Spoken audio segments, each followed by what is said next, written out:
स्वागत है आप लोग सभी को ब्राइट फ्यूचर लाइफ में। साथियों, आज की क्लास में हम लोग डिस्कस करने जा रहे हैं फिजिक्स का एक मोस्ट इम्पोर्टेंट टॉपिक, जिस टॉपिक का नाम है विमीय सूत्र। इस टॉपिक से हर एग्जाम में क्वेश्चन पूछा ही पूछा जाता है।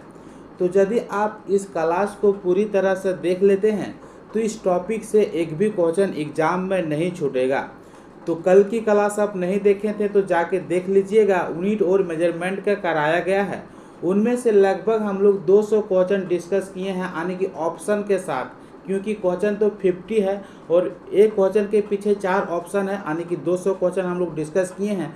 यदि वह वीडियो आप देख लेते हैं तो यूनिट और मेजरमेंट से एक भी क्वेश्चन नहीं छूटेगी।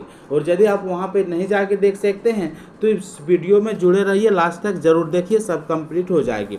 तो अब हम लोग बढ़ते हैं क्वेश्चन की दुनिया में। पहला क्वेश्चन है, क्षेत्रफल का आयामी सूत्र क्या होती है। तो सबसे पहले हम लोग को विमीय सूत्र कुछ बेसिक फॉर्मूला याद रखना होगा, जैसे कि दूरी हो गया, विस्थापन, लंबाई, चौड़ाई, ऊंचाई और गहराई। तो दूरी, विस्थापन, लंबाई, चौड़ाई, ऊंचाई और गहराई का विमीय सूत्र क्या होती है? तो कैपिटल एल होती है। हम लोग सभी जानते हैं, और नहीं जानते हैं तो आप सीख लीजिए। नेक्स्ट पॉइंट है द्रव्यमान। द्रव्यमान का विमीय सूत्र क्या होती है? तो द्रव्यमान का विमीय सूत्र कैपिटल एम होती है। नेक्स्ट पॉइंट है समय। समय का विमीय सूत्र क्या होती है? तो समय का विमीय सूत्र कैपिटल टी होती है। नेक्स्ट पॉइंट है विद्युत धारा। तो विद्युत धारा का विमीय सूत्र क्या होती है? तो विद्युत धारा का विमीय सूत्र कैपिटल ए होती है। नेक्स्ट पॉइंट है ताप। ताप का विमीय सूत्र क्या होती है? तो ताप का विमीय सूत्र थीटा होती है या तो फिर केल्विन होती है। इस बात को ध्यान रखिएगा, क्वेश्चन यहीं से पूछा जाता है।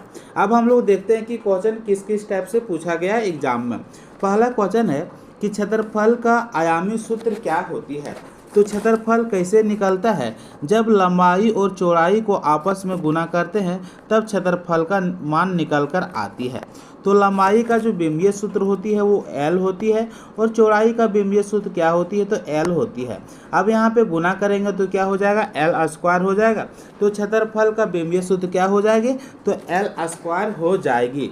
तो यहाँ पे ध्यान दीजिएगा कि ऑप्शन जो दिया गया है सो थोड़ा मिस टाइप हुआ है, तो वहाँ पे आप लोग नहीं जाइएगा। क्षेत्रफल का विमीय सूत्र क्या हो जाती है? तो एल स्क्वायर हो जाती है। इस बात को ध्यान में रखिएगा। अगला क्वेश्चन है आयतन। आयतन का आयामी सूत्र क्या होती है? तो आयतन कैसे निकालते हैं? तो जब लंबाई, चौड़ाई और ऊंचाई को आपस में मल्टीपल करते हैं तब आयतन यानी कि वॉल्यूम का मान निकल कर आती है। तो लंबाई, चौड़ाई और ऊंचाई का विमीय सूत्र क्या होती है? तो एल होती है। अब एल गुने एल करेंगे तो कितना हो जाएगा? एल क्यू हो जाएगा। तो आयतन का विमीय सूत्र जो होगा सो एल पर पावर 3 हो जाती है। तो इस बात को ध्यान में रखिएगा। अगला क्वेश्चन है वेग। वेग का आयामी सूत्र क्या होती है? अब हम लोग बढ़ गए हैं कि जब तक आप फॉर्मूला नहीं जानेंगे तब तक विमीय सूत्र नहीं निकाल पाएंगे। तो आप लोग को फॉर्मूला याद रखना बहुत ज़रूरी हो जाती है। जैसे कि यहाँ पे बात कर रहे हैं कि वेग का आयामी सूत्र क्या होती है। तो वेग बराबर होती क्या है? तो वेग बराबर विस्थापन बटा समय होती है, हम लोग सभी जानते हैं। तो विस्थापन का विमीय सूत्र क्या होती है? विस्थापन और दूरी। अभी हम लोग बात किए कि विस्थापन और दूरी का विमीय सूत्र क्या होती है? तो एल होती है। और समय का विमीय सूत्र क्या होती है? तो टी होती है। तो इस फॉर्मेट में देखने को मिलेगा तो सही है, नहीं तो एल टी पर पावर -1 हो जाती है, क्योंकि टी नीचे पॉजिटिव है, ऊपर जाएगा तो नेगेटिव हो जाएगी। तो ऑप्शन नंबर जहां देखने को मिलेगा आंसर हो जाएगा। इस बात को ध्यान में रखिएगा। अगला क्वेश्चन है त्वरण का आयामी सूत्र क्या होती है? बहुत ही इंपॉर्टेंट क्वेश्चन है। तो सबसे पहले हम लोग बात किए कि फॉर्मूला हम लोग को ध्यान में रखना है। तो त्वरण बराबर क्या होती है? तो वेग बटा समय होती है। बहुत इंपॉर्टेंट क्वेश्चन है, एग्जाम में ये क्वेश्चन बार बार पूछा जाता है। तो वेग का विमीय सूत्र हम लोग अभी कितना निकालें? तो एल टी पर पावर -1 निकालें। समय का विमीय सूत्र क्या होती है? तो टी होती है। अब यहाँ पे टी ऊपर यदि जाएगा तो ये भी माइनस में हो जाएगा, तो L T T minus square हो जाती है। तो इस बात को ध्यान में रखिएगा, यानी कि आंसर जो होगा so L T minus square हो जाती है। अगला क्वेश्चन है घनत्व का आयामी सूत्र क्या होती है। बहुत इंपॉर्टेंट क्वेश्चन है। तो घनत्व का आयामी सूत्र सबसे पहले हम लोग को सीखना होगा कि घनत्व का फॉर्मूला क्या होती है। तो घनत्व बराबर द्रव्यमान बटा आयतन होती है, इस बात को ध्यान में रखिएगा। तो द्रव्यमान का बिंबीय सूत्र क्या होती है, तो कैपिटल एम होती है, अभी हम लोग डिस्कस किए थे। और आयतन का बिंबीय सूत्र क्या होती है, तो एल क्यू होती है, अभी हम लोग डिस्कस किए थे। तो ऊपर यदि एल जाता है तो क्या हो जाएगा, एम एल पर पावर -3 हो जाती है। तो इस बात को ध्यान में रखिएगा, आंसर जो होगा सो यही होगा, जिस ऑप्शन में दिखेगा वहाँ पे टिक लगा दीजिएगा। अगला क्वेश्चन है बल का आयामी सूत्र क्या होती है। बहुत इंपॉर्टेंट, बहुत इंपॉर्टेंट। तो बल का फॉर्मूला क्या होती है, आप लोग जानते हैं कि बल का फॉर्मूला होती है बल बराबर द्रव्यमान गुणे त्वरण। तो द्रव्यमान गुणे त्वरण, तो अभी हम लोग डिस्कस किए हैं कि द्रव्यमान का बिंबीय सूत्र क्या होती है, तो एम होती है, और त्वरण का बिंबीय सूत्र क्या होती है, तो एल टी माइनस स्क्वायर होती है, अभी हम लोग डिस्कस किए थे। तो कितना हो जाएगा, M L T minus square इसका बिंबीय सूत्र हो जाएगी, इस बात को ध्यान में रखिएगा। अब हम लोग बढ़ते हैं अगला क्वेश्चन। अगला क्वेश्चन क्या है, अगला क्वेश्चन है कार्य ऊर्जा का बिंबीय सूत्र क्या होती है। बहुत इंपॉर्टेंट। तो अभी हम लोग सीखें कि बल का बिंबीय सूत्र क्या होती है, उसको हम लोग निकाल लिए। तो यहाँ पे डिस्कस करेंगे कि कार्य या ऊर्जा का फॉर्मूला क्या होती है। तो कार्य या ऊर्जा बराबर होती है बल गुने दूरी। क्या होती है, बल गुने दूरी। तो बल का बिंबीय सूत्र अभी हम लोग क्या निकाले थे, तो बल का बिंबीय सूत्र अभी हम लोग निकाले थे M L T minus square निकाले थे। और दूरी का बिंबीय सूत्र क्या होती है, तो एल होती है, इस बात को ध्यान में रखिएगा। तो कार्य ऊर्जा का बिंबीय सूत्र क्या हो जाती है, तो M L square T minus square इसका सही आंसर हो जाती है। तो इस बात को ध्यान में रखिएगा, यानी कि आप भी इस तरह निकालने सीख जाएंगे तो एक भी क्वेश्चन नहीं छूटेगा। अगला क्वेश्चन है शक्ति का आयामी सूत्र क्या होती है। तो शक्ति बराबर क्या होती है, तो शक्ति बराबर कार्य बटा समय होती है, इस बात को ध्यान में रखिएगा। कार्य का बिंबीय सूत्र अभी क्या निकाले थे, तो M L square T minus square निकाले थे। समय का बिंबीय सूत्र क्या होती है, तो समय का बिंबीय सूत्र टी होती है। अब यह टी यदि ऊपर जाएगी तो क्या हो जाएगी, एम एल स्क्वायर टी पर पावर -3 हो जाती है।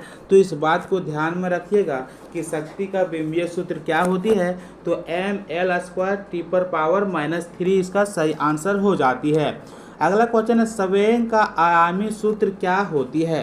तो संवेग का फॉर्मूला क्या होती है, तो संवेग बराबर होती है द्रव्यमान गुना वेग, इस बात को ध्यान में रखिएगा, द्रव्यमान गुना वेग। तो द्रव्यमान का बिंबीय सूत्र क्या होती है, तो एम होती है। और वेग का बिंबीय सूत्र क्या होती है, तो वेग का बिंबीय सूत्र हम लोग निकाले थे एल टी पर पावर -1। तो अब यहाँ पे मल्टीपल कर देंगे तो एम एल टी पर पावर -1 इसका सही आंसर हो जाती है। तो इस बात को ध्यान में रखिएगा। अगला क्वेश्चन है 10 नंबर का, दाब का आयामी सूत्र क्या होती है।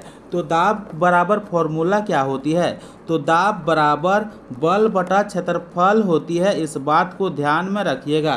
तो बल का बिंबीय सूत्र क्या निकालने थे, तो एम एल टी पर पावर -2, इस बात को ध्यान में रखिएगा। और क्षेत्रफल का बिंबीय सूत्र क्या होती है, तो एल स्क्वायर होती है। अब यहाँ पे एक एल है, यहाँ पे 2 एल है, एक एल कट जाएगा, अब यहाँ पे बच गया एक एल। तो यहाँ नीचे वाला एल यदि ऊपर में जाएगा तो माइनस में हो जाएगा, तो क्या हो जाएगा, एम एल पर पावर -1 टी पर पावर -2। तो यह इसका सही आंसर हो जाएगी। तो इस बात को ध्यान में रखिएगा। अगला क्वेश्चन है पृष्ठ तनाव का आयामी सूत्र क्या होती है। बहुत इंपॉर्टेंट क्वेश्चन है। तो पृष्ठ तनाव जिसे हम लोग टी से डिनोट करते हैं, और पृष्ठ तनाव बराबर बल बटा लंबाई इसका फॉर्मूला होती है। तो इस बात को ध्यान में रखिएगा। अब बल का बिंबीय सूत्र क्या होती है, तो एम एल टी पर पावर -2 होती है। और लंबाई का बिंबीय सूत्र क्या होती है, तो एल होती है। एक एल और एक एल यहाँ पे चला गया तो बच गया m⁻⁻²। तो इस बात को ध्यान में रखिएगा, पृष्ठ तनाव का बिंबीय सूत्र m⁻⁻² होती है। अगला क्वेश्चन है, जड़त्व आघूर्ण का आयामी सूत्र क्या होती है? बहुत ही इंपॉर्टेंट क्वेश्चन।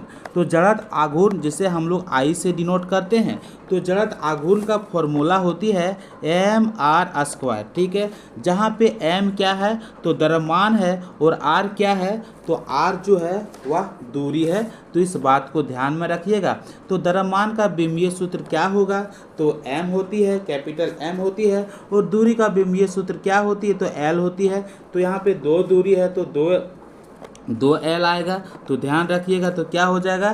तो ml² इसका बिंबीय सूत्र आ जाती है। इस बात को ध्यान में रखिएगा। अगला क्वेश्चन है, विशिष्ट ऊष्मा का आयामी सूत्र क्या होती है? बहुत ही इंपॉर्टेंट क्वेश्चन। ये क्वेश्चन कई बार पूछा गया है कि विशिष्ट ऊष्मा का आयामी सूत्र क्या होती है। तो सबसे पहले हम लोग समझेंगे विशिष्ट ऊष्मा का सूत्र क्या होती है। विशिष्ट ऊष्मा जिसे हम लोग C से डिनोट करते हैं, तो विशिष्ट ऊष्मा बराबर ऊष्मा ऊर्जा बटा द्रव्यमान गुने ताप परिवर्तन डेल्टा T। ठीक है, तो डेल्टा क्या बताता है? डेल्टा बताता है परिवर्तन के बारे में। तो यहाँ पे देख सकते हैं Q क्या है? ऊष्मा ऊर्जा है, और M क्या है? द्रव्यमान है, और डेल्टा क्या बताती है? यानी परिवर्तन के किसके परिवर्तन में बताएगी? तो यहाँ पे T के साथ है, यानी कि तापमान के परिवर्तन के बारे में बताती है। तो हम लोग ऊष्मा ऊर्जा का मान की क्या निकाले थे? तो ऊष्मा ऊर्जा का बिंबीय सूत्र जो होती है वो हम लोग डिस्कस किए थे कि ml²T⁻⁻² इसका बिंबीय सूत्र होती है। अब यहाँ पे देखते हैं द्रव्यमान का बिंबीय सूत्र क्या होती है? तो m होती है, और यहाँ पे क्या है? यहाँ पे है डेल्टा T। तो T यानी तापमान का जो बिंबीय सूत्र होती है वह K होती है या तो फिर थीटा होती है, और ये डेल्टा किसके बारे में बताती है? यानी कि तापमान के परिवर्तन के बारे में बताती है। अब हम लोग यहाँ पे देखते हैं एक m है और यहाँ पे एक m है, तो इसको यदि हम लोग कट करेंगे तो ये कट हो जाती है। अब आ जाता है l²T⁻⁻² और K⁻⁻1 आ जाती है। तो इसका सही आंसर हो जाती है। इस बात को ध्यान में रखिएगा। और यदि यहाँ पे कुछ दिया रहेगा जैसे कि 100⁻0 कितना होती है? उसका मान 1 होती है। तो यदि यहाँ पे दिया रहेगा कि इंटू में दिया रहेगा कि m⁻0, तो इससे कोई दिक्कत नहीं होती है। इसका आंसर ये भी हो जाएगा, क्योंकि m⁻0 का मान कितना हो जाएगी? 1 हो जाएगी। फिर यही फॉर्मेट में आंसर आ जाती है। तो इस बात को ध्यान में रखिएगा। अगला क्वेश्चन है, गुप्त ऊष्मा का आयामी सूत्र क्या होती है? तो गुप्त ऊष्मा बराबर सबसे पहले फॉर्मूला क्या होती है उसके बारे में जानेंगे। गुप्त ऊष्मा जिसे हम लोग L से डिनोट करते हैं, तो गुप्त ऊष्मा बराबर होती है ऊष्मा ऊर्जा बटा द्रव्यमान। तो इस बात को हम लोग जानते हैं। अब हम लोग ऊष्मा ऊर्जा का मान अभी कितना निकालें? ठीक है, तो ऊष्मा ऊर्जा का मान होती है, यानी ऊष्मा ऊर्जा का बिंबीय सूत्र होती है ml²T⁻⁻²। इस बात को ध्यान रखिएगा। और द्रव्यमान का बिंबीय सूत्र क्या होती है? तो m होती है। m और m बेचारा कट गया, तो l²T⁻⁻² इसका सही आंसर हो जाती है। इस बात को ध्यान रखिएगा। यदि आप इतना निकालने सीख गए हैं तो इस टॉपिक से एक भी क्वेश्चन बाहर नहीं जाएगा, बल्कि एक बात यहाँ पे ध्यान रखना है कि फॉर्मूला आपको याद होना चाहिए। अगला क्वेश्चन है, गैस नीयतांक का आयामी सूत्र क्या होती है? बहुत ही इंपॉर्टेंट क्वेश्चन। गैस नीयतांक का आयामी सूत्र क्या होती है? तो सबसे पहले हम लोग बात करेंगे फॉर्मूला के बारे में कि गैस नीयतांक जिसे हम लोग R से डिनोट करते हैं, तो गैस नीयतांक बराबर क्या होती है? तो PV/NT होती है। अब यहाँ पे P क्या है? तो P दाब है। ठीक है, V क्या है? तो V जो है वह आयतन है, और N क्या है? तो N जो है से मोल की संख्या है, और T क्या है? तो T तापमान है। इस बात को ध्यान में रखिएगा। तो हम लोग निकाले थे कि दाब, ठीक है, दाब का बिंबीय सूत्र कितना होती है? तो ml⁻⁻1 T⁻⁻2 होती है। आयतन का बिंबीय सूत्र क्या होती है? तो L होती है। हम लोग डिस्कस किए थे। मोल, ठीक है, तो ये N जो से क्या है? मोल की संख्या, तो यहाँ पे मोल लिख देंगे, और तापमान का विमीय सूत्र क्या होती है, तो केल्विन, तो यहाँ पे केल्विन लिख देंगे, तो यहाँ पे दिक्कत नहीं हो। और यदि आप इतना ही निकालने सीख गए होंगे कि किस तरह विमीय सूत्र निकाला जाता है, तो इस टॉपिक से एक भी क्वेश्चन बाहर नहीं जाता है। तो हम बात किए थे कि यूनिट और मेजरमेंट के बारे में, तो चलिए उसके बारे में भी थोड़ा डिस्कस कर लेते हैं। तो अब हम लोग बात करते हैं यूनिट एंड मेजरमेंट। तो यदि आप नहीं देखें थे पिछली क्लास, तो इस वीडियो को जरूर देखिएगा। यदि देख लेते हैं तो यूनिट एंड मेजरमेंट और विमीय सूत्र से एक भी क्वेश्चन बाहर नहीं जाएगा। पहला क्वेश्चन है यूनिट एंड मेजरमेंट से कि एसआई पद्धति में मूल भौतिक राशि की संख्या कितनी है। तो दोस्तों सबसे पहले हम लोग बात करेंगे कि भौतिक राशि कितनी प्रकार की होती है। तो भौतिक राशि दो प्रकार का होती है। एक होती है मूल राशि, ठीक है, जिसे हम लोग बोलते हैं फंडामेंटल क्वांटिटीज, और दूसरी होती है व्युत्पन्न राशि, जिसे हम लोग बोलते हैं डेरिवेटिव क्वांटिटीज। तो इस बात को ध्यान रखिएगा। अब हम लोग बात करेंगे कि मूल राशि के अंतर्गत कौन आती है। तो मूल राशि की संख्या जो होती है वह 7 होती है। और 7 कौन कौन सी होती है, जैसे कि लंबाई, द्रव्यमान, समय, विद्युत धारा, तापमान, पदार्थ की मात्रा और ज्योति तीव्रता, ये सभी क्या है, तो मूल भौतिक राशि है। तो इस बात को नोट डाउन कर लीजिएगा, क्वेश्चन एग्जाम में यहीं से पूछा जाता है कि मूल राशि कौन कौन सी है। तो लंबाई, द्रव्यमान, समय, विद्युत धारा, तापमान, पदार्थ की मात्रा और ज्योति तीव्रता, ये सभी मूल भौतिक राशि है। और मूल भौतिक राशि की संख्या कितनी होती है, तो 7 होती है। दूसरा हम बात किए थे व्युत्पन्न राशि। व्युत्पन्न राशि किससे बनती है, तो मूल राशि से बनती है, इस बात को ध्यान रखिएगा। अब मूल राशि कौन कौन सी है, तो मूल राशि के अंतर्गत आती है क्षेत्रफल, वेग, घनत्व और द्रव्यमान। तो इन 4 को ध्यान में रखिएगा कि क्षेत्रफल, वेग, घनत्व और द्रव्यमान किसके अंतर्गत आती है, तो व्युत्पन्न राशि के अंतर्गत आती है। तो यहाँ पे क्वेश्चन पूछ लिया जा रहा था कि एसआई पद्धति में मूल भौतिक राशि की संख्या कितनी होती है। तो मूल भौतिक राशि की संख्या 7 होती है। बहुत इंपॉर्टेंट क्वेश्चन है। अगला क्वेश्चन है निम्न में से कौन सी व्युत्पन्न राशि है, यानी कि डेरिवेटिव राशि है। तो अभी हम लोग बात किए थे व्युत्पन्न राशि कौन कौन सी होती है। तो क्षेत्रफल होती है, वेग होती है, घनत्व होती है, बल होती है। तो यहाँ पे वेग इसका सही आंसर हो जाती है। तो ऑप्शन नंबर डी के साथ आप जा सकते हैं। अगला क्वेश्चन है बल का एसआई मात्रक क्या होती है। तो बल का एसआई मात्रक जो होती है वह न्यूटन होती है। तो ऑप्शन नंबर सी इसका सही आंसर हो जाती है। अगला क्वेश्चन पूछ सकता है कि सीजीएस पद्धति में बल का एसआई मात्रक क्या होती है। तो सीजीएस पद्धति में बल की एसआई मात्रक डायन होती है। अब 1 न्यूटन बराबर कितना डायन होती है, तो 1 न्यूटन बराबर 10⁵ डायन होती है। इस बात को नोट डाउन कर लीजिएगा, क्वेश्चन यहाँ से पूछा जाता है।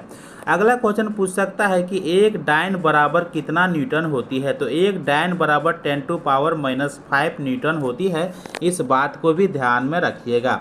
अगला क्वेश्चन पूछ सकता है जो कि ऑप्शन में दिया गया है कि जूल। तो कांच का एसआई मात्रक जूल होती है, इस बात को ध्यान में रखिएगा। और दाब का एसआई मात्रक पास्कल होती है, इस बात को भी ध्यान में रखिएगा। अगला क्वेश्चन है दाब का एसआई मात्रक क्या होती है। तो दाब का एसआई मात्रक पास्कल होती है, लेकिन पास्कल ऑप्शन में नहीं दिया गया है। तो पास्कल बराबर फॉर्मूला क्या होती है, तो पास्कल बराबर बल बटा क्षेत्रफल होती है, हम लोग सभी जानते हैं। बल का एसआई मात्रक न्यूटन होती है और क्षेत्रफल को हम लोग किसमें मापते हैं, तो मीटर स्क्वायर में मापते हैं। तो न्यूटन बटा meter square option number C में देखने को मिल रहा है। तो ऑप्शन नंबर सी इसका सही आंसर हो जाती है। कभी कभी इस फॉर्मेट में नहीं लिखा रहता है, तो कभी कभी इस तरह दिया रहेगा कि न्यूटन मीटर माइनस स्क्वायर दिया रहेगा। तो इस बात को भी ध्यान में रखिएगा, क्योंकि मीटर स्क्वायर जब ऊपर में जाएगा तो नेगेटिव में हो जाती है। अगला क्वेश्चन है तापमान का एसआई मात्रक क्या होती है। तो तापमान का एसआई मात्रक केल्विन होती है। तो ऑप्शन नंबर सी इसका सही आंसर हो जाती है। अगला क्वेश्चन है माइक्रो उपसर्ग का मान क्या है। तो 1 माइक्रोमीटर बराबर 10⁻⁻⁶ मीटर होती है। तो ऑप्शन नंबर 20 का सही आंसर हो जाती है। अगला क्वेश्चन पूछ सकता है कि 1 नैनोमीटर बराबर कितना होती है, तो 1 नैनोमीटर बराबर 10⁻⁹ मीटर होती है। इस बात को ध्यान में रखिएगा होती है, तो 1 नैनोमीटर बराबर 10⁻⁹ मीटर होती है। अगला क्वेश्चन पूछ सकता है कि 1 पिकोमीटर बराबर कितना होती है, तो 1 पिकोमीटर बराबर 10⁻⁻12 मीटर होती है। इस बात को ध्यान में है। विद्युत धारा का एसआई मात्रक क्या होती है, तो विद्युत धारा का एसआई मात्रक एम्पियर होती है, तो ऑप्शन नंबर सी इसका सही आंसर हो जाती है। अगला क्वेश्चन पूछ सकता है कि वोल्ट किसकी एसआई मात्रक है, तो विद्युत विभव, विद्युत विभवांतर और विद्युत वाहक बल का एसआई मात्रक वोल्ट है, तो इस बात को नोट डाउन कर लीजिएगा। अगला क्वेश्चन है ओम, तब प्रतिरोध का एसआई मात्रक क्या होती है, तो प्रतिरोध का एसआई मात्रक ओम होती है। अगला क्वेश्चन है वाट, तब शक्ति का एसआई मात्रक क्या होती है, तो शक्ति का एसआई मात्रक वाट होती है। इस बात को नोट डाउन कर लीजिएगा। अगला क्वेश्चन पूछ सकता है कि 1 किलोवाट बराबर कितना वाट होती है, तो 1 किलोवाट बराबर 1000 वाट होती है। 1 वाट बराबर क्या होती है, तो 1 वाट बराबर 1 जूल प्रति सेकंड होती है। इस बात को भी नोट डाउन कर लीजिएगा। अगला क्वेश्चन है घनत्व का सूत्र क्या होती है, तो घनत्व बराबर द्रव्यमान बटा आयतन होती है। तो द्रव्यमान को हम लोग m से डिनोट करते हैं और आयतन को हम लोग v से डिनोट करते हैं। तो m बटा v किस ऑप्शन में देखने को मिल रहा है, तो ऑप्शन नंबर सी इसका सही आंसर हो जाती है। अगला क्वेश्चन है घनत्व का एसआई मात्रक क्या होती है, बहुत ही इंपॉर्टेंट क्वेश्चन है। तो घनत्व बराबर फॉर्मूला क्या होती है, तो घनत्व बराबर द्रव्यमान बटा आयतन होती है। द्रव्यमान को हम लोग किस में मापते हैं, तो किलोग्राम में, और आयतन को हम लोग किस में मापते हैं, तो मीटर क्यूब में। तो किस ऑप्शन में देखने को मिल रहा है, तो ऑप्शन नंबर 20 का सही आंसर हो जाती है। यदि इस फॉर्मेट में नहीं दिखेगा तो एम को यदि हम लोग ऊपर ले जाते हैं तो किलोग्राम एम पर पावर -3 इसका सही आंसर हो जाती है। इस बात को ध्यान में रखिएगा।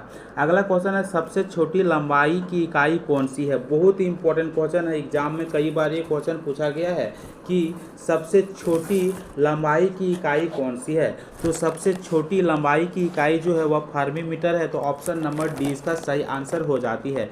एक फर्मी मीटर बराबर कितना होती है, तो 10⁻⁻15 मीटर होती है। इस बात को ध्यान में रखिएगा। अगला क्वेश्चन पूछ सकता है कि एंगस्ट्रॉम, एंगस्ट्रॉम क्या है, तो प्रकाश की तरंगदैर्घ्य मापने के लिए एंगस्ट्रॉम का प्रयोग किया जाता है। एक एंगस्ट्रॉम बराबर कितना होती है, तो एक एंगस्ट्रॉम बराबर 10⁻⁻10 मीटर होती है। इस बात को भी ध्यान में रखिएगा। अगला क्वेश्चन है वर्नियर कैलिपर्स का प्रयोग किया जाता है, तो वर्नियर कैलिपर्स का प्रयोग किया जाता है छोटी वस्तु की लंबाई मापने के लिए। तो ऑप्शन नंबर सी इसका सही आंसर हो जाती है। अगला क्वेश्चन पूछ सकता है कि तापमान मापने के लिए किसका प्रयोग करते हैं, तो तापमान मापने के लिए थर्मामीटर का प्रयोग करते हैं। इस बात को ध्यान में रखिएगा। अगला क्वेश्चन है स्क्रू गेज का उपयोग होती है, तो स्क्रू गेज का उपयोग मोटाई मापने में किया जाता है। तो ऑप्शन नंबर ए इसका सही आंसर हो जाती है। अगला क्वेश्चन है कार्य का एसआई मात्रक क्या होती है, तो कार्य का एसआई मात्रक जूल होती है। इस बात को ध्यान में रखिएगा। क्वेश्चन पूछ सकता है कि ऊर्जा का एसआई मात्रक क्या होती है, तो ऊर्जा का एसआई मात्रक भी जूल होती है। तो कार्य और ऊर्जा का एसआई मात्रक सीजीएस पद्धति में क्या होती है, तो यदि कार्य और ऊर्जा के एसआई मात्रक सीजीएस पद्धति में पूछ लिया जाएगा तो सीजीएस पद्धति में कार्य और ऊर्जा के एसआई मात्रक आर्ग होती है। इस बात को ध्यान में रखिएगा। और एक आर्ग बराबर कितना होती है, तो 10⁻⁻7 जूल होती है। इस बात को नोट डाउन कर लीजिएगा, एग्जाम में क्वेश्चन यहाँ से पूछा जाता है। अगला क्वेश्चन है शक्ति का एसआई मात्रक क्या होती है, तो शक्ति का एसआई मात्रक वाट होती है। अभी हम लोग डिस्कस किए थे। अगला क्वेश्चन है 16 नंबर का प्रकाश तीव्रता का एसआई मात्रक क्या होती है, तो प्रकाश तीव्रता का एसआई मात्रक जो होती है वह कैंडेला होती है। तो ऑप्शन नंबर 20 का सही आंसर हो जाती है। अगला क्वेश्चन पूछ सकता है कि ज्योति फ्लक्स का एसआई मात्रक क्या होती है, तो ज्योति फ्लक्स का एसआई मात्रक लुमेन होती है। इस बात को नोट डाउन कर लीजिएगा, बहुत इंपॉर्टेंट क्वेश्चन है। अगला क्वेश्चन पूछ सकता है लक्स से, ठीक है, तो किसी सतह पर पड़ने वाला प्रकाश को कौन मापता है, तो लक्स मीटर मापता है। तो इस बात को ध्यान में रखिएगा। अगला क्वेश्चन है पदार्थ की मात्रा का एसआई मात्रक क्या होती है। तो पदार्थ की मात्रा का एसआई मात्रक जो होती है वह मोल होती है। तो ऑप्शन नंबर 20 का सही आंसर हो जाती है। अब बात करेंगे कि एक मोल बराबर कितनी होती है। तो एक मोल बराबर 6.022 इंटू 10⁻23 कण होती है। इस बात को ध्यान में रखिएगा।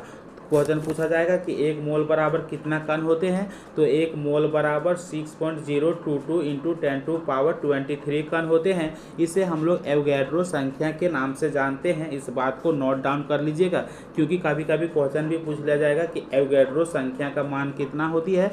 तो इतना होती है, अभी हम लोग डिस्कस कर चुके हैं। अगला क्वेश्चन है 1 किलोमीटर बराबर कितना मीटर होती है।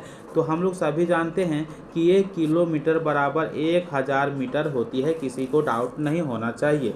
अगला क्वेश्चन है 1 ग्राम बराबर कितने किलोग्राम होती है। बहुत इंपॉर्टेंट क्वेश्चन, यानी छोटी छोटी क्वेश्चन यानी कि बेसिक क्वेश्चन पूछा जाता है। तो हम लोग सभी जानते हैं कि 1 किलोग्राम बराबर 1000 ग्राम होता है, हम लोग सभी जानते हैं। ठीक है, तो यहाँ यदि हम लोग ग्राम निकालेंगे तो 1 ग्राम का मान कितना हो जाती है। तो 1 ग्राम का मान 1/1000 किलोग्राम हो जाती है। तो यहाँ पे 1000 है तो इसे हम लोग 10⁻³ लिख सकते हैं। तो यदि हम लोग ऊपर ले जाएंगे तो 10⁻³ इसका सही आंसर हो जाती है। इस बात को ध्यान में रखिएगा। अगला क्वेश्चन है 20 नंबर का, लिस्ट काउंट का अर्थ क्या होती है। तो लिस्ट काउंट का अर्थ होती है न्यूनतम मान। तो ऑप्शन नंबर 20 का सही आंसर हो जाता है। क्वेश्चन है वोल्ट मीटर को परिपथ में कैसे जोड़ी जाती है। तो वोल्ट मीटर को परिपथ में हमेशा समांतर क्रम में जोड़ा जाता है। तो ऑप्शन नंबर 20 का सही आंसर हो जाती है। यहाँ से 2 क्वेश्चन पूछा जाता है कि समांतर क्रम में और श्रेणी क्रम में अंतर क्या होती है। तो समांतर क्रम में वोल्टेज समान होती है और श्रेणी क्रम में धारा समान होती है। तो इस बात को नोट डाउन कर लीजिएगा। घर का जो बिजली परिपथ होती है उसको किस क्रम में जोड़ा जाता है। तो समांतर क्रम में जोड़ा जाता है। इस बात को भी नोट डाउन कर लीजिएगा।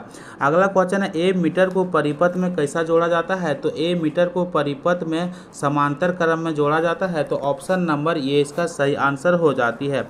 अगला क्वेश्चन है विद्युत विभव का एसआई मात्रा क्या होती है। तो विद्युत विभव का एसआई मात्रा वोल्ट होती है, अभी हम लोग डिस्कस किए थे। अगला क्वेश्चन है प्रतिरोध का एसआई मात्रा क्या होती है। तो प्रतिरोध का एसआई मात्रा ओम होती है। अगला क्वेश्चन है ऊर्जा का एसआई मात्रा क्या होती है। तो ऊर्जा का एसआई मात्रा जूल होती है, यानी कि कार्य का भी एसआई मात्रा क्या होती है। तो जूल होती है। अगला क्वेश्चन है 1 मेगावाट बराबर कितने वाट होती है। तो हम लोग जानते हैं कि 1 मेगावाट बराबर 10 लाख वाट होती है। तो 10 लाख में कितना जीरो आता है। तो 6 जीरो आता है, हम लोग सभी को पता है। तो इसे हम लोग लिख सकते हैं 10⁻6 लिख सकते हैं। तो ऑप्शन नंबर बी के साथ इसका सही आंसर हो जाती है। अगला क्वेश्चन है निम्न में से कौन स्केलर राशि है। बहुत ही इंपॉर्टेंट क्वेश्चन है। स्केलर राशि जिसे हम लोग हिंदी में बोलते हैं अदिश राशि। तो क्वेश्चन पूछा जाता है कि अदिश राशि और सदिश राशि में डिफरेंट क्या होती है। तो हम लोग सभी जानते हैं कि अदिश राशि में केवल परिमाण होती है और सदिश राशि में परिमाण और दिशा दोनों होती है। तो इस बात को ध्यान रखिएगा। सदिश राशि में दिशा और परिमाण दोनों होती है और अदिश राशि में केवल परिमाण होती है। क्वेश्चन यहीं से पूछ लिया जाता है। अब यहाँ से क्वेश्चन पूछ सकता है कि अदिश राशि कौन कौन सी है। तो हम लोग बात करेंगे कि अदिश राशि कौन कौन सी है, जैसे कि गति, दूरी, समय, द्रव्यमान, आयतन, तापमान, काच, ऊर्जा, विद्युत धारा और घनत्व, ये सभी क्या है। तो ये सभी अदिश राशि है। तो नोट डाउन कर लीजिएगा। एक बार फिर बता देते हैं कि अदिश राशि के अंतर्गत कौन कौन सी आती है। तो अदिश राशि के अंतर्गत आती है जैसे कि गति, दूसरा दूरी, समय, द्रव्यमान, आयतन, तापमान, काज, ऊर्जा, विद्युत धारा और घनत्व, ये सभी अदिश राशि होती है। अब हम लोग बात करेंगे सदिश राशि के बारे में। तो सदिश राशि के अंतर्गत कौन कौन सी आती है। विस्थापन, वेग, बल, त्वरण, संवेग, आवेग, भार, चुंबकीय क्षेत्र और विद्युत क्षेत्र और कोणीय संवेग क्या होती है, सब सदिश राशि होती है। तो आप नोट डाउन जरूर कर लीजिएगा, इससे एक भी क्वेश्चन बाहर नहीं जाएगा। अगला क्वेश्चन है निम्न में से कौन सा सदिश राशि है। तो अभी हम लोग डिस्कस किए कि वेग जो इसे सदिश राशि है, तो ऑप्शन नंबर सी इसका सही आंसर हो जाती है। अगला क्वेश्चन है ताप मापने की यंत्र कौन सी है। बहुत ही इंपॉर्टेंट क्वेश्चन है। तो तापमान मापने के लिए हम लोग थर्मामीटर का उपयोग करते हैं, और वायुमंडलीय दाब मापने के लिए हम लोग बैरोमीटर का प्रयोग करते हैं, और अपेक्षिक आर्द्रता को मापने के लिए हम लोग हाइग्रोमीटर का प्रयोग करते हैं, और तरल पदार्थ की घनत्व मापने के लिए हम लोग हाइड्रोमीटर का प्रयोग करते हैं। तो इस बात को ध्यान में रखिएगा, यहाँ से क्वेश्चन पूछा जाता है। दाब मापने का यंत्र कौन सी है। तो वायु दाब मापने के लिए हम लोग बैरोमीटर का प्रयोग करते हैं, गैस का दबाव मापने के लिए हम लोग मैनोमीटर का प्रयोग करते हैं, और ऊष्मा की मात्रा मापने के लिए हम लोग कैलोरीमीटर का प्रयोग करते हैं। तो इस बात को ध्यान में रखिएगा। अगला क्वेश्चन है विद्युत शक्ति का एसआई मात्रा क्या होती है। तो विद्युत शक्ति का एसआई मात्रा वाट होती है। ऑप्शन नंबर 20 का सही आंसर हो जाती है। प्रकाश फ्लक्स का एसआई मात्रा क्या होती है। तो प्रकाश फ्लक्स की एसआई मात्रा लुमेन होती है। अभी हम लोग डिस्कस किए थे। प्रकाश तीव्रता किस में मापी जाती है। तो लक्स मीटर में मापी जाती है। तो ऑप्शन नंबर ये इसका सही आंसर हो जाती है। अगला क्वेश्चन एसआई पद्धति में कुल मूल इकाई कितनी होती है। तो हम लोग डिस्कस किए थे कि मूल भौतिक राशि की संख्या 7 होती है। तो ऑप्शन नंबर सी इसका सही आंसर हो जाती है।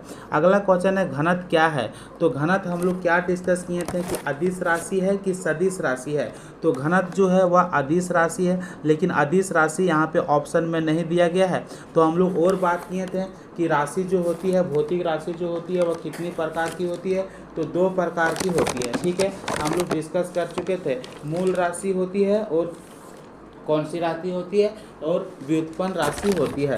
तो घनत्व जो आ रहा था वो कौन सी ऑप्शन में आ रहा था, यानी कि मूल राशि में आ रहा था कि व्युत्पन्न राशि में आ रहा था। तो व्युत्पन्न राशि में आ रहा था। तो ऑप्शन नंबर 20 का सही आंसर हो जाती है, क्योंकि अभी हम लोग डिस्कस किए थे। अगला क्वेश्चन है घनत्व निर्भर करती है। तो घनत्व का फॉर्मूला क्या होती है। आप लोग सभी जानते होंगे कि घनत्व जो है वह निर्भर करती है। तो घनत्व का फॉर्मूला क्या होती है। तो घनत्व बराबर द्रव्यमान बटा आयतन होती है। ये हम लोग जानते हैं कि नहीं जानते। हाँ, तो द्रव्यमान और आयतन दोनों पर निर्भर करेगा। तो ऑप्शन नंबर सी इसका सही आंसर हो जाती है। अगला क्वेश्चन है 37 नंबर का, एक एंगस्ट्रॉम बराबर कितने मीटर होती है। तो हम लोग पहले डिस्कस कर चुके हैं कि एक एंगस्ट्रॉम बराबर 10⁻⁻10 मीटर होती है। ऑप्शन नंबर सी इसका सही आंसर हो जाती है। अगला क्वेश्चन है सबसे छोटी लंबाई की इकाई क्या है। बहुत ही इंपॉर्टेंट क्वेश्चन है। तो सबसे छोटी लंबाई की इकाई जो है वह प्लांक लंबाई है, जिसे सैद्धांतिक रूप से माना जाता है, लेकिन व्यवहारिक विज्ञान में सबसे छोटी लंबाई इकाई फेम्टोमीटर को माना जाता है। तो इस बात को ध्यान रखिएगा। तो ऑप्शन नंबर डी इसका सही आंसर हो जाती है। हम लोग डिस्कस किए थे कि एक फेम्टोमीटर बराबर कितना होती है। तो 10⁻⁻15 मीटर होती है, और पिकोमीटर और नैनोमीटर हम लोग डिस्कस कर चुके थे कितना होता है। सो दूरी का एसआई मात्रा क्या होती है। तो दूरी का एसआई मात्रा मीटर होती है। अगला क्वेश्चन है विद्युत आवेश का एसआई मात्रा क्या होती है। तो विद्युत आवेश का एसआई मात्रा कूलॉम होती है। अगला क्वेश्चन है फ्रीक्वेंसी का एसआई मात्रा क्या होती है, यानी कि आवृत्ति का एसआई मात्रा क्या होती है। तो हर्ट्ज होती है।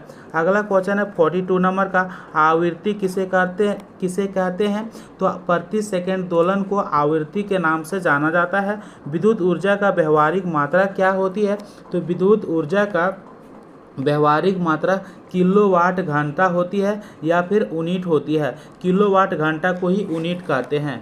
तो 1 किलोवाट घंटा बराबर कितना होती है। तो 3.6 × 10⁻6 जूल होती है। तो इस बात को ध्यान में रखिएगा, क्वेश्चन यहाँ से पूछा जाता है। बहुत इंपॉर्टेंट क्वेश्चन है। विद्युत मीटर किसे मापता है। तो विद्युत मीटर ऊर्जा और बिजली मीटर को मापता है। तो ऑप्शन नंबर सी इसका सही आंसर हो जाती है।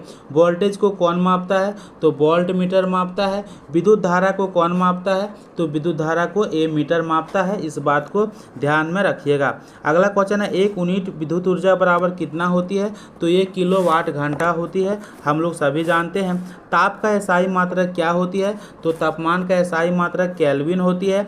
अगला क्वेश्चन है काज बराबर क्या होती है। तो काज बराबर बल गुने दूरी होती है। तो ऑप्शन नंबर ए के साथ इसका सही आंसर हो जाती है। अगला क्वेश्चन है शक्ति बराबर क्या होती है? तो शक्ति बराबर होती है कार्य बटा समय। ऑप्शन नंबर 20 का सही आंसर हो जाती है। अगला क्वेश्चन है एसआई पद्धति किस पर आधारित है? तो सीजीएस, एफपीएस और एमकेएस ये सभी पर आधारित है। क्वेश्चन पूछ सकता है कि एमकेएस का फुल फॉर्म क्या होती है? तो मीटर किलोग्राम सेकेंड होती है। अगला क्वेश्चन पूछ सकता है कि सीजीएस का फुल फॉर्म क्या होती है? तो सेंटीमीटर ग्राम सेकेंड होती है। अगला क्वेश्चन पूछ सकता है कि एफपीएस का फुल फॉर्म क्या होती है? तो फुट पाउंड सेकेंड होती है। इस बात को ध्यान में रखिएगा। अगला क्वेश्चन है मीटर किलोग्राम सेकेंड किस पद्धति से संबंधित है? तो एमकेएस से संबंधित है। तो ऑप्शन नंबर सी इसका सही आंसर हो जाती है। तो दोस्तों आप लोग को वीडियो कैसा लगा कमेंट करके जरूर बताइएगा। यदि आप इसी तरह का वीडियो देखना चाहते हैं तो मेरे चैनल को प्लीज़ सब्सक्राइब कर लीजिएगा और मेरे चैनल पे जाके देखिएगा कि हर टॉपिक से एक्सेप्टेड क्वेश्चन करवाया गया है, तो आप जाके देख सकते हैं, प्लेलिस्ट बना दिया गया है।